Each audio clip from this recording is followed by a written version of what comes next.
video.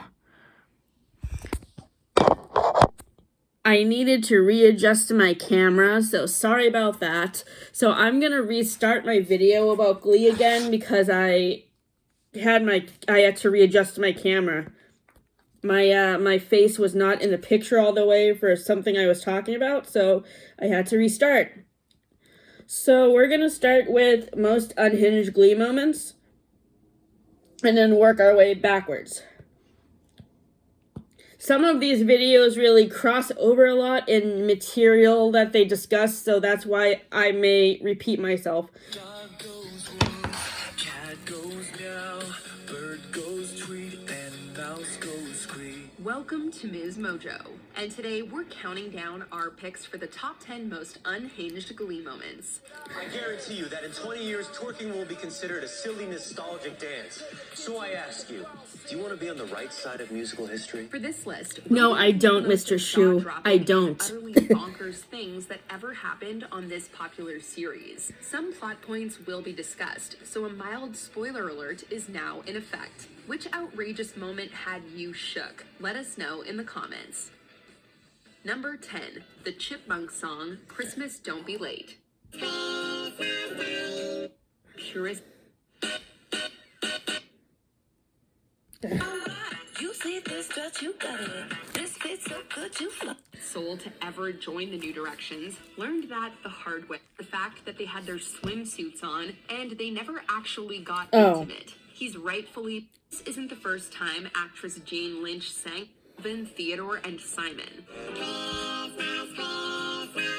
So I never saw this episode where they're talking about the Oven and the Chipmunks Christmas song because I never saw any episodes in seasons 4 through 6, or I didn't see a lot of season 4. I saw, but I didn't see a lot of seasons 5 and 6. So the next episode they talk about is the episode where they do the Mariah Carey and Nicki Minaj mashup. Now, I didn't think this song was too bad, but I think that it should have been sung by Mercedes instead of Sue, because, I mean, I just think Mercedes would have been a better pick for the song. But anyway, I didn't see anything much wrong with this episode. The episode that didn't sit right with me, however, is coming up next, one of them anyway.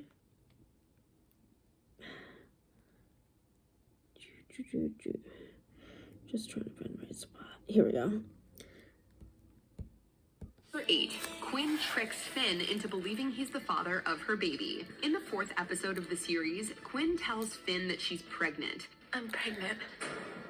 While this isn't too unusual of a plot line, the details are completely... Okay, so this is the one of the very first episodes of the series where Quinn finds out that she's pregnant with Puck's baby, but she leads Finn on to think that he's the father in this scene that they're talking about. And basically the excuse that Quinn gives to Finn is that she became pregnant because they had sex in the hot tub.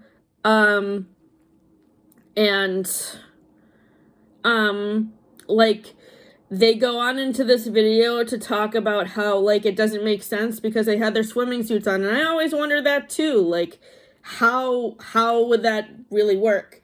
And this is the whole thing that says Terry's fake pregnancy plot into motion, because Terry wants to take the baby from Finn and Puck and have it be her baby and Mr. Schuster's baby, but that obviously doesn't happen because, as we all know, as most fans of Glee know, at the end of season 1, Puck and Quinn end up giving the baby up for adoption to Shelby, who is Rachel's birth mom.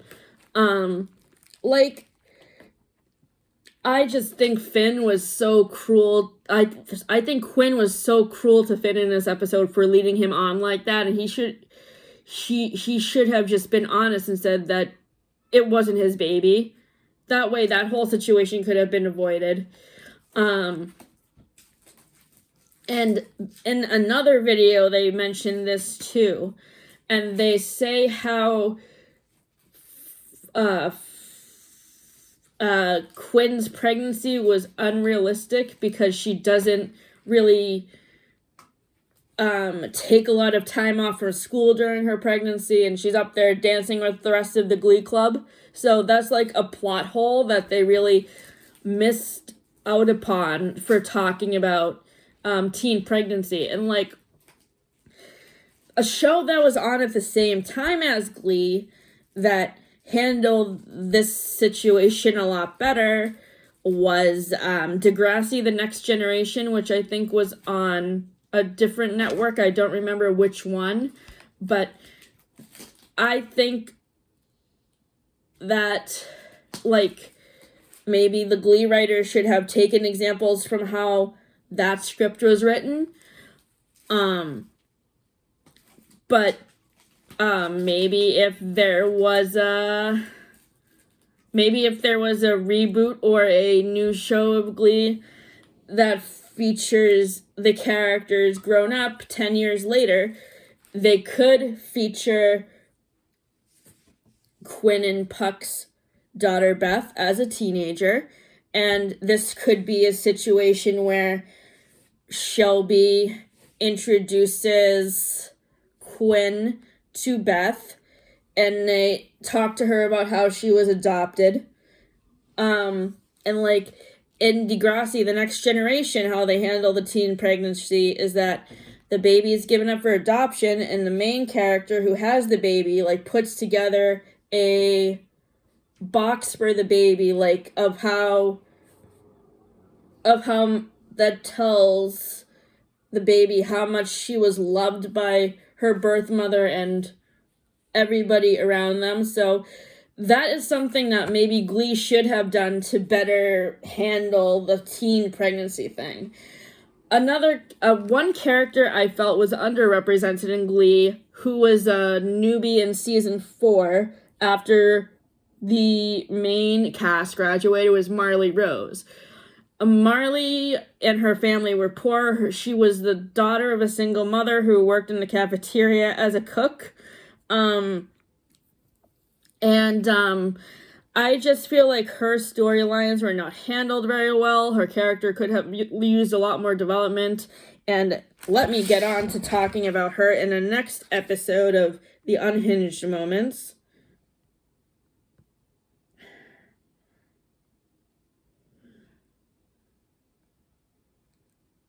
Dressed as Katy Perry. Rather than applaud her for standing up for herself, Mr. Shu punishes her with a Glee Club suspension. We're all trying to win a championship here, as a team, but you put your personal agenda above that.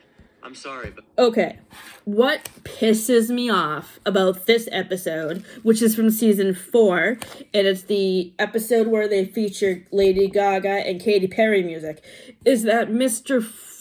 Shu is so disrespectful towards Marley and not really respectful of her feelings. He just suspends her from Glee Club because she doesn't want to do things his way. If this episode had been written better, I think Mr. Schuster would have been a lot more understanding of how Marley felt instead of totally disregarding her feelings. Another episode that bothered me about Marley was the one with her eating disorder. I just thought that episode was handled extremely poorly. Because it's only talked about for like a few minutes. And it's when Ryder catches her throwing up in the bathroom, and like he's totally mean to her about it too. And she didn't deserve to be treated like that. She deserved to be treated with more understanding from her classmates, but she wasn't. And Kitty's family should have really paid for all of the mental health issues that she dealt with. Like, Marley, obviously it's never shown how Marley recovers from the eating disorder. It's never even mentioned again in every other episode. So that maybe if Glee were to have a reboot, or if there were a spin-off series about Marley, it would talk about her family life, how she dealt with being poor, how she dealt with the whole situation with the eating disorder. If Kitty ever apologized to her and her family took responsibility for the mental health issues that she suffered during that whole episode. TV shows in the past that have handled eating disorders extremely well, which I will credit right now, are Full House, Lizzie McGuire, and a show that was on the same time as Glee, which I never watched, called Degrassi: The Next Generation, which I don't know what channel that was on, but there was an episode of that talks about eating disorders that I think did a fantastic job handling it. Another TV show that was on around the same time that talked about eating disorders that I think could have handled talking about this better was Gossip Girl, because Blair has a eating disorder in the first season of Gossip Girl, and I feel like that was treated in the same way that Marley's eating disorder was handled.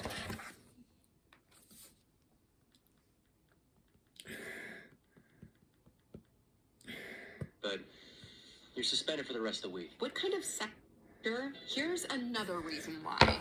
I mean, you're a teacher. Which is why I should do it. It would give the show a little more credibility. After finding out that his ex-girlfriend Emma likes Rocky Horror, he decides that the Glee Club should put on a production of it in one of the most This is one episode of Glee that I had mixed feelings upon. I love Rocky Horror Picture Show, don't get me wrong, but please, I question and implore how this plotline got past the censors on Fox, because I really do not think this was a very appropriate thing to be covered on Glee, where multiple age levels might have been watching this show with their families because of the great music that they picked for other episodes. The song you're talking about in this clip is Touch It, Touch It, Touch Me, which Emma sings. And I mean, this scene, it was very suggestive even when I saw it on TV, because Emma is like taking off Will's clothes and all sexy and everything. And like, it just was so gross. I didn't really like it. And I don't think it should have been on primetime television. scenes in an episode filled with them. Emma sings these... Hey, space aliens? No, just visited the school. Nurse got this great vitamin. I feel fantastic. I can't wait to do the number. Let's do the number, and then afterwards we can build a house for Habitat for Humanity. While we're at it, though, we'd also like to have a... This episode that they're talking about is called Vitamin D. It's from season 1. It's where Mr. Shu's wife is hired as a school nurse, and she gives the students decongestants, which are like performance-enhancing drugs to make them do well in their Glee performance. And basically the drug makes them high, and Mr. Shu does not do anything about it. Finn should have... This is another situation where Finn didn't really know what was going on, and he probably should have reported... He probably should have reported Terry to Principal Figgins and questioned his hiring methods, because Terry was not even qualified to be the school nurse. So how does that even work? I don't know. This happened in the same season where Terry was faking her pregnancy. So yeah, Terry was just a questionable character for me in Glee. I did not like her. Mr. Schuster and Emma were a much better couple, I think. With Principal Figgins about his hiring practices. Sure, the boys versus girls medleys were entertaining, but at what cost?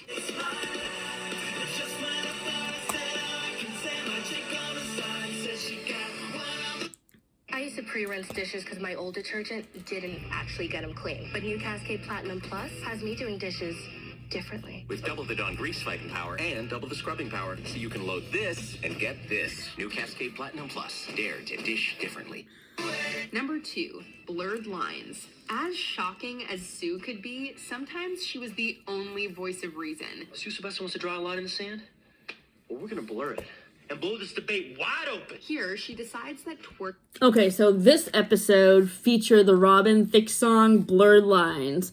And basically, I hated this episode. And I think Mr. Schuster should have been fired after this episode and replaced with Holly Holiday.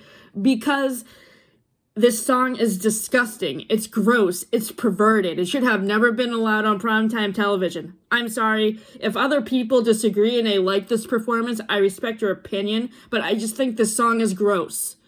I'm sorry. Things should be prohibited at McKinley High. Rather than take the L and change his assignment for the week, Mr. Shu leads the entire Glee Club in twerking to blurred lines all around the... Quinn giving birth set against Bohemian Rhapsody. Move is that? She's also pretending to be pregnant at this point. So he's, supposed... Sorry, I'm just trying to get to my next point. I had to fast forward the video a little. Oh.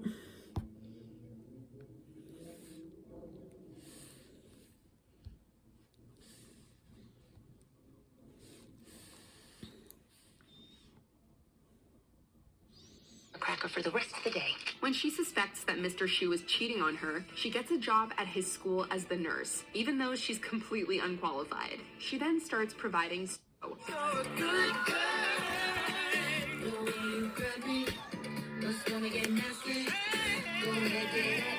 Before we unveil our top pick, here are a few dishonorable mentions. Mercedes Tater Tots mission. She deserved better. Okay, so this honorable mention about Mercedes Tater Tots mission was mentioned in another video. Let me just say, I love Mercedes as a character. Amber Riley is a fantastic actress, and I think Mercedes definitely deserved better plot lines than this, and honestly more solos, because her voice is fantastic too. A very underrated character who is underrepresented throughout the whole series. And her and Santana and Tina, they all deserved more solos. And sad. I was so sad when Naya Rivera passed away. But yes, the Tater Tots episode, it's not even that funny, in my opinion. Than to have an entire storyline about tots.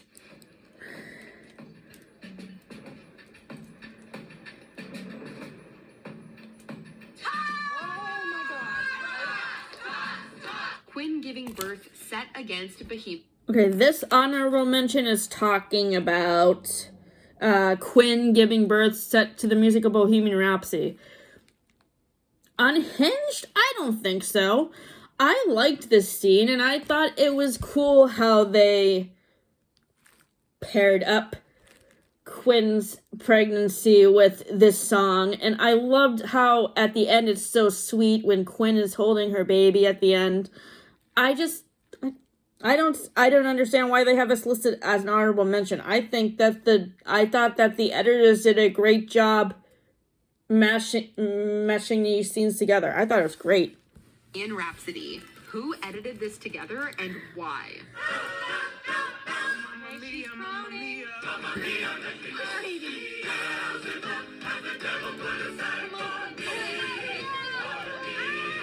Finn's Jesus grilled cheese. He affectionately calls the sandwich Cheesus. And when I pulled the sandwich out, I saw the face of God. Finn's, as do multiple other hallucinations, including... Okay, so I have to switch videos because I have not seen that episode that they are talking about.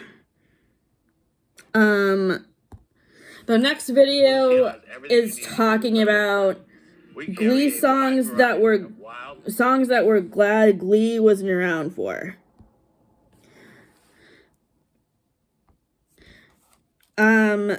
So in this video, one song that they mentioned that was a bad choice for a Glee cover that would not have worked if the show was still around is Old Town Road.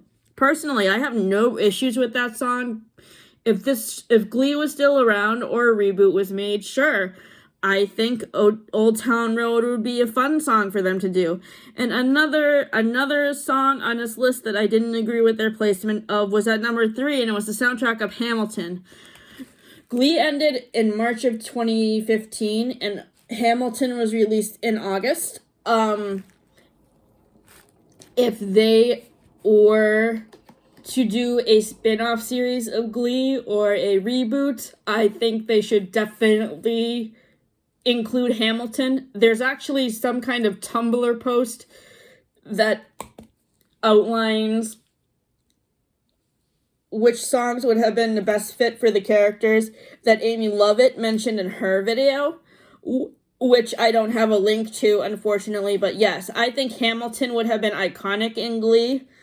So if there is ever a reboot series made, I hope that the producers and directors include it in.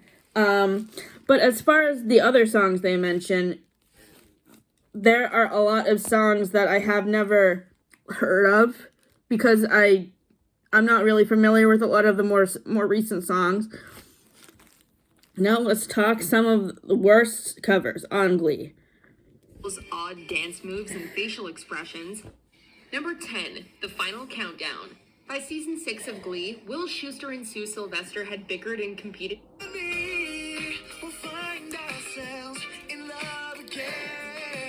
The season 4 performance starts out normal enough, with Blaine and the rest of the Glee Club singing a cover of Mariah Carey's I Still Believe, but quickly transitions into an unexpected mashup with Sue Sylvester going all out singing Nicki Minaj's Super Bass. This one is for the boys with a booming system, top down EC with the cooling system. When he come up in the club, he be blazing up, he got stacks on deck like he's saving up. Watching Jane Lynch. Okay, so I really didn't think this mashup was that bad. Jane Lynch is a great singer, but I think this song would have been a better fit for Mercedes, in all honesty. And Blaine's cover of I Still Believe was really good. So I disagree with MissMOjo about this placement, actually. I think this song was really good. Clad in all pink leopard print, performing under a blacklight feels like a fever dream, but it is so painfully real.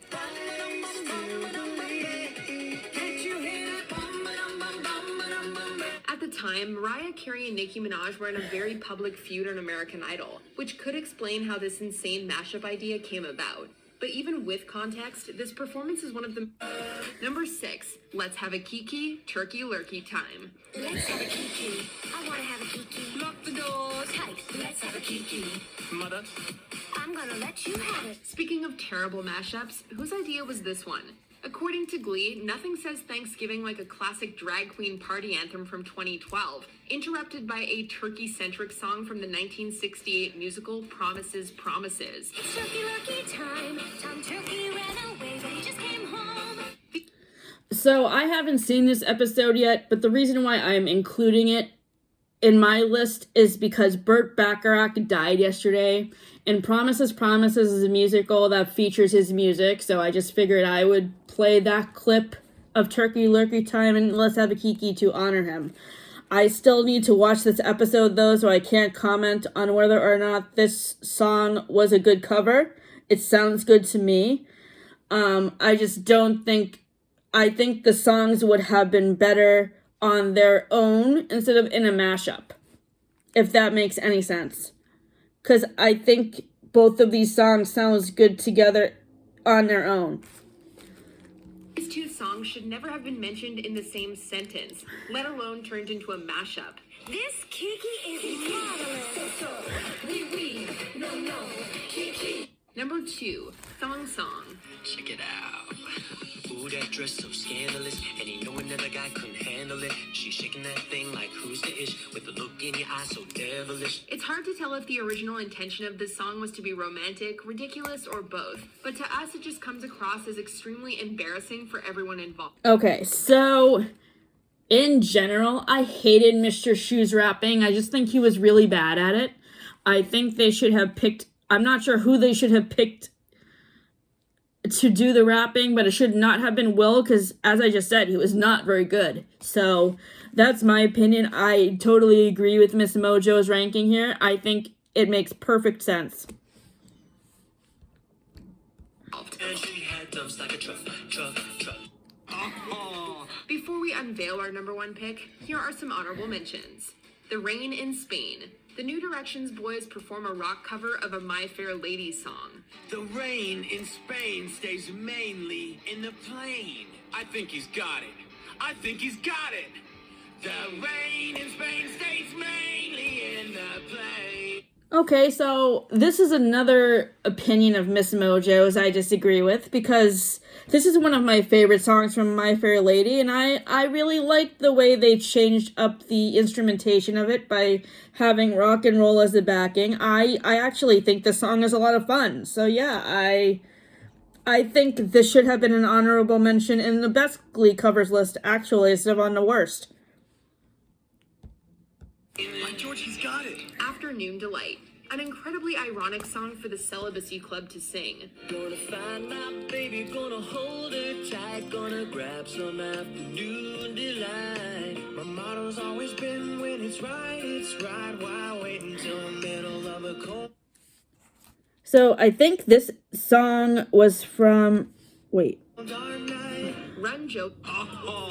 Before we unveil our number one pick, I think this episode takes place right before the Rocky Horror Picture episode, and I liked this song. I mean, I wouldn't say it was that bad. I mean, I have a similar opinion of it than I do to The Rain in Spain. The good thing about this episode was that John Stamos guest starred on it, and he was one of my favorite guest stars on Glee. I think he was perfectly cast. So let's see what the next honorable mention is on this video. Run Joey Run. Rachel's awkward attempt at appearing popular and desired. He said he's gonna make you pay for what we've done. He's got a gun, so run, Joey, run. Friday. Glee's take on Rebecca Black's widely hated viral song.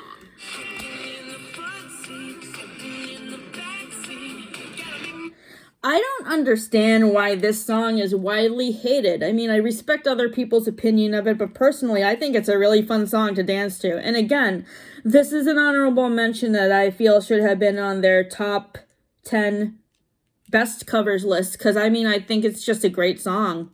So yes, I also disagree with this ranking.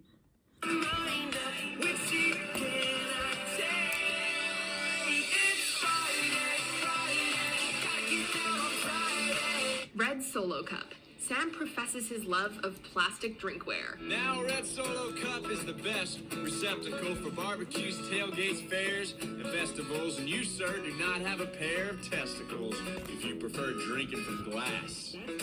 Before we continue, be sure to subscribe to our channel and ring the bell to get notified about our latest videos. You have the option to be notified for occasional videos or all of them. If you're on your phone, make sure you go into your settings.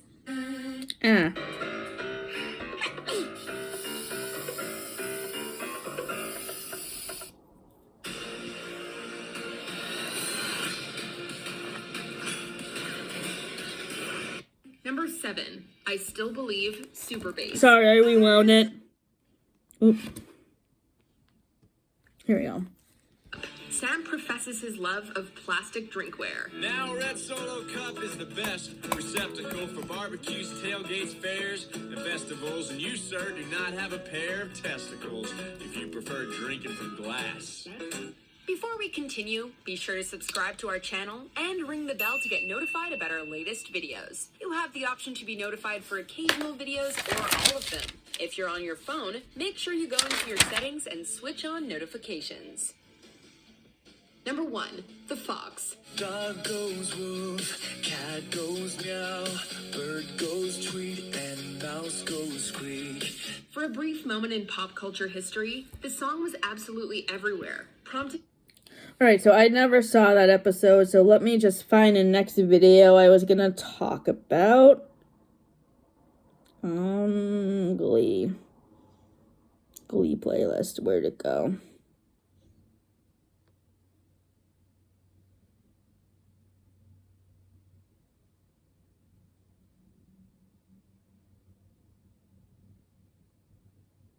Here we go. You know what I think you are? Coward.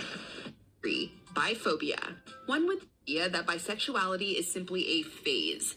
Confused. I thought he was gay too. Oh, he is. He's just... Okay, so I wanted to talk about this issue that was not handled poorly. That was not handled the best in Glee. It's called biphobia. Now, maybe the reason why... So I watched a video this morning about controversy on the Glee set, and it talked a lot about how Ryan Murphy didn't like Chris Colfer, and maybe that's why there was so much biphobia written into the script regarding him or his relationship with Blaine.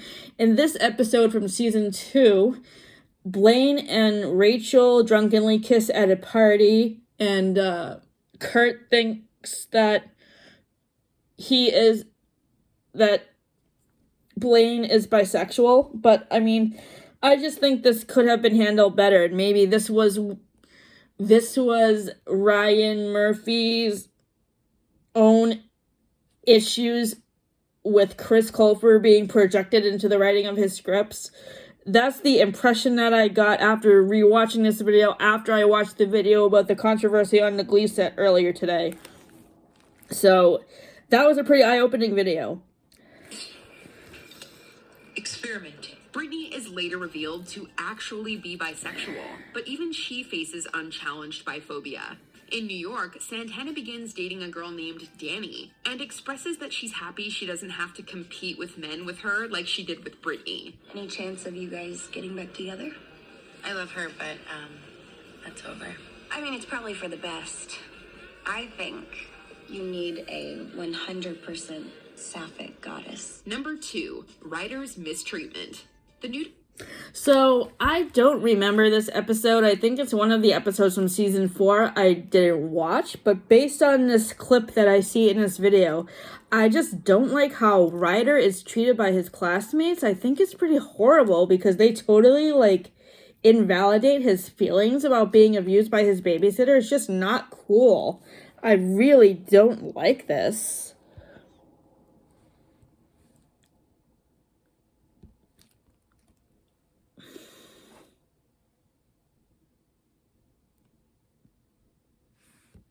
upset, and the two older boys never have to apologize for or reconsider their weird commentary. Before we continue, be sure to subscribe to our channel and ring the bell to get notified about our latest videos. You have the option to be notified for occasional videos or all of them. If you're on your phone, make sure you go into your settings and switch on notifications. Number 1, Marley's eating disorder. Talked about that already. Searching for a treatment. Okay, so the next thing I want to talk about is couples in Glee. This next MissMOjo video is about Glee couples that never should have happened. Before I turn on this though and start analyzing their opinions, I wanted to talk about first who my favorite Glee couples were. They were Brittany and Santana, Kurt and Blaine, Rachel and Finn, and Bert and Carol. And I will tell you in a minute how I feel about this list. That's right for you. If your day is full of reminders of your condition, your doctor may be able to help you find what you're looking for. Ask your doctor about Entyvio or visit Entyvio.com. Entyvio.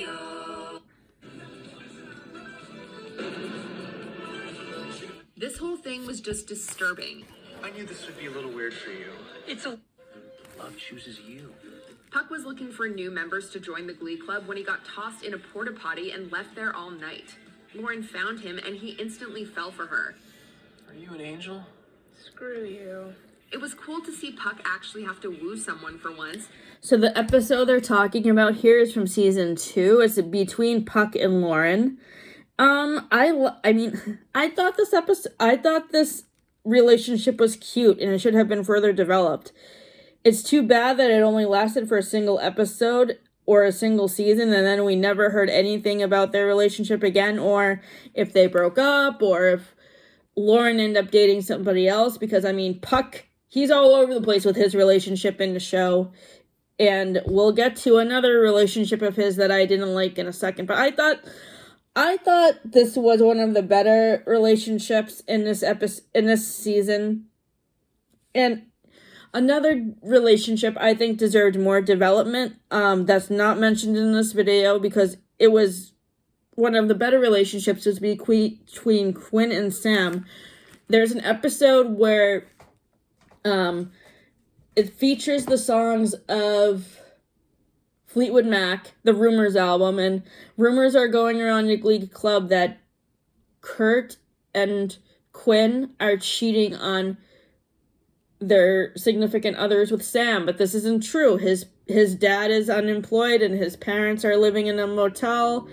And I just wish that the relationship had been better developed with Quinn and Sam, because you don't see much about their friendship anymore after that episode, or if they date, or like if Quinn is still helping with babysitting the little brother and sister, and what kind of like dynamic goes on with that. I think that would have been cool to focus on, because I mean, it also would have been nice if like a little later on after the show ended, maybe when Beth was a little bit older, Quinn could have maybe introduced Beth to Sam and Sam's younger brother and sister, so she could have had some friends, and that would have been cool for them to focus on in a Glee spinoff or another series.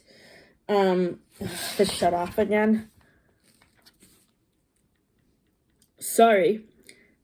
But this relationship just came so far out of left field.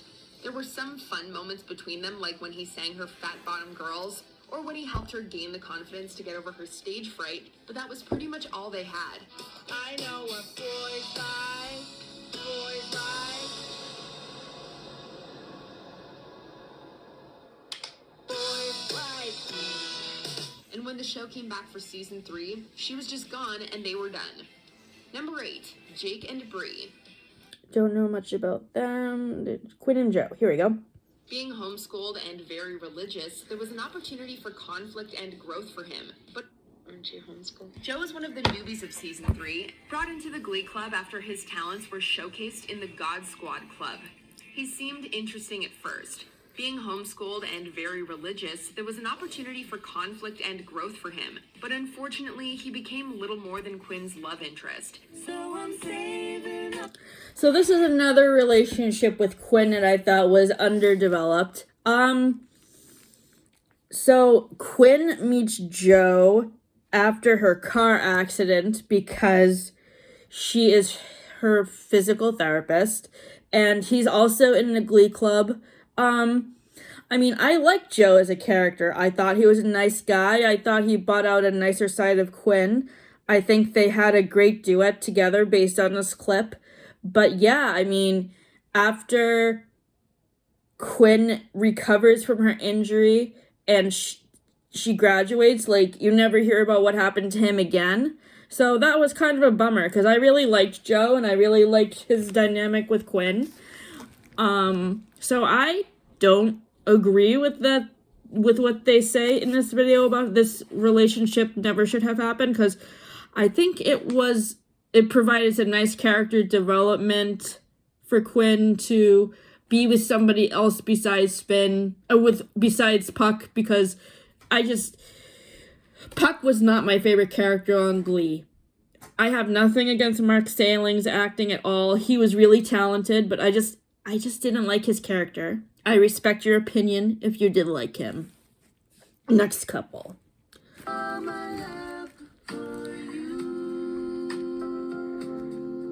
There might have been something here if given a chance, but Joe never really got the chance to develop into a three-dimensional character and was just kind of slowly erased out of the show. He helped Quinn while she was partially paralyzed, which was cool, but it seemed like that was the only reason she liked him. What if I helped you? You know, like the way I use my hands to move your legs, maybe you could use my eyes to see yourself the way I see you. And when she got better and graduated, they just ended. Number 6, Santana.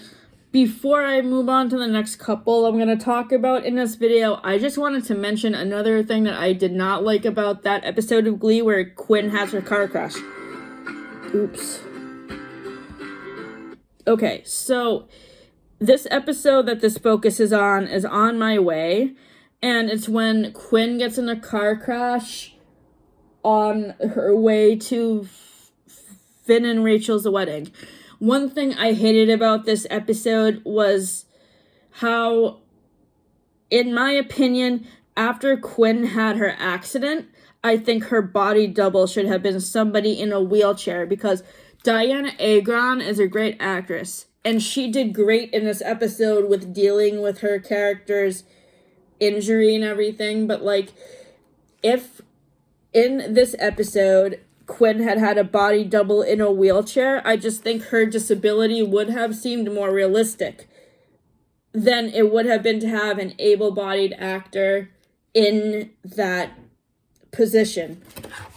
I'm sorry if people disagree with me on that, but as somebody with a disability, that always really bothered me about that episode.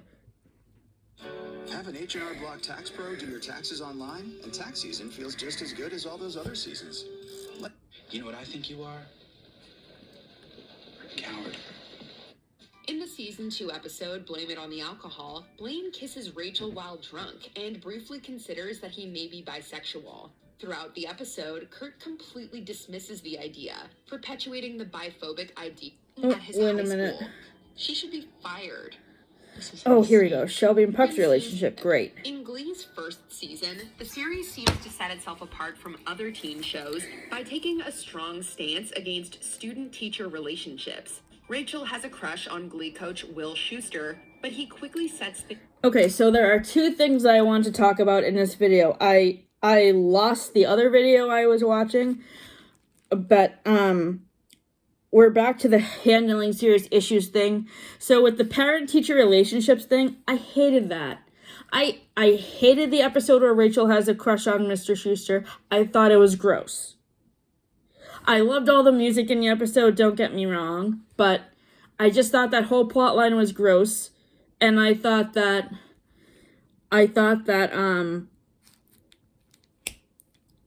the character that was absent that they were picking partners deserved more development, because I don't remember him from a lot of the episodes. His name was Matt, and he was absent during the day that they picked the partners for the duets. So if he had not been absent that day, the whole plot line of that disgusting episode could have been avoided, because like that episode never sat correctly with me. I just never liked it. Straight through song. Don't stand so close to me. Unfortunately, Glee would appear to go back on this stance just 2 seasons later, when it introduced a relationship between Puck and Shelby. Sure, Puck is meant to be 18 when the relationship happens, but... Okay, so don't get me wrong. I think the scenes in this episode with Puck and Shelby were very well acted by Mark Saling and Idina Menzel. Impeccable. But, like, this relationship was gross. Shelby should have been fired. She should have been fired after this episode. But, I mean, it would have been not much of a show if it had been, but I just thought that was disgusting. That Shelby and Puck had a relationship. It was just disgusting.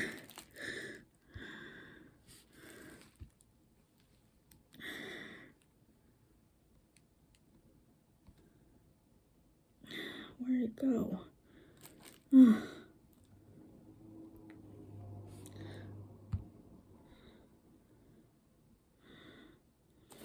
Which episode was I just watching? The relationships, right? Here it is.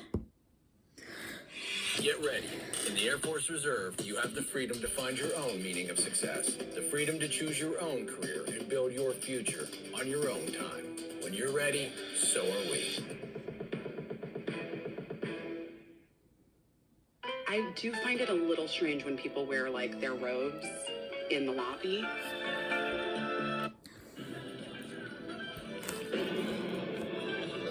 This whole thing was just disturbing.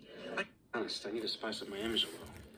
We should join forces. Puck started falling down the social ladder after joining the Glee Club, and he needed a girl to boost his popularity again. Ironically, Mercedes was... So in this episode, Puck dates Mercedes. I think it's from season 1 or season 2. It's the episode where Mercedes is joining the Cheerios. I think that's season 2. The one where she has the eating disorder and Quinn helps her through it and she sings beautiful at the end. Correct me if I'm wrong. Was that season 1 or season 2? Well, anyway, I hated this relationship between Puck and Mercedes. I just thought it was awful. I think they were just using each other based on the situation they were in. It was just really, really bad. Yeah, I hated it. Climbing her way up after joining the Cheerios, so he decided to make her his girlfriend. Mercedes was initially resistant, but eventually was just totally cool with You're like a baby. After a peculiar performance from Kurt, Brittany offers to hook up with him because he's the only guy in school she hasn't made out with yet. So you're pretty much the only guy in this school that I haven't made out with because I thought you were a capital G gay. But now that you're not, having a perfect record would mean a lot to me. Kurt's going through a tough time when he's trying to get his dad's attention and relate to him more, so he decides to try and be straight. The whole thing... So, I mean, I thought this episode was kind of funny because, like, Kurt is having a hard time figuring out who he is and relating to his dad. So he dates Brittany for a little bit. This episode was at the very beginning of season 1, I think, maybe. And I thought it was funny, but I mean, obviously Kurt comes out as gay, and I just felt really bad for Brittany, I guess, that Kurt was using her, and that wasn't very nice. Pretty hilarious. That scene where Bert walks in and catches them together is iconic and unforgettable. Dad, I really... Hot enough to pull it off. Artie and Sugar. Is all that I can give to you. Love. Kitty and Jake. That's enough. I'm sorry, or what? Or I'm breaking up with you. Can I ask you guys a question? If you have seen the later seasons of Glee, do you guys think that Kitty looks like Reese Witherspoon? Because to me, it looks like they could be related. Like, I haven't seen a lot of the later seasons episodes, so please let me know what you think about that. Because I mean, I really think they look like they could be related. That's unrelated to this discussion, of course, but just something I thought I would mention. You do not want to break up with me, okay? I am like a bad Carrie Underwood song once I get going.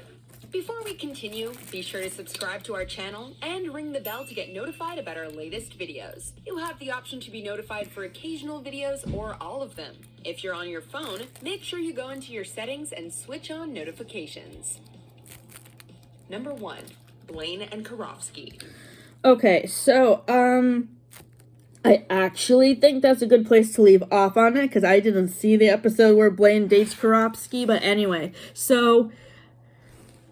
Thank you for listening to me rant about these MissMOjo videos and where I feel my opinions fall into on their rankings. And I hope you guys have a great weekend. Happy Valentine's Day.